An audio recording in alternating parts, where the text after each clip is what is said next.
Aquesta cançó és preciosa. Mira, el Guille, és que compartim molts gustos musicals. Jo comparteixo molts gustos musicals. El Guille em mira com dient, hi ha una mirada de complicitat com dient que bo és això. Que bo és això. Aquesta cançó, a més, té una història que és preciosa. El llibre ho explica.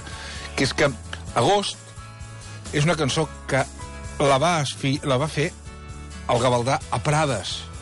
Prades és un lloc on sempre les temperatures que diuen a totes les ràdios i diem és que fa molt fred sempre. Sí. Més tinc una bona relació amb la gent de Prades i sota una temperatura de molt fred i que a més la idea la vas agafar d'una llibreta del Joan Reig.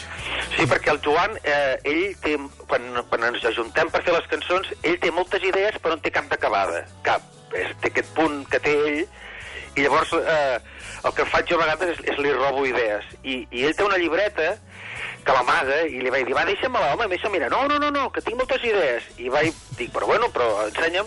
I vaig aprofitar que s'anava a comprar el diari, o jo què sé, o el pa, i li vaig obrir la pàgina, i era una pàgina en blanc, i només hi havia una frase que posava que sigui agost tot l'any.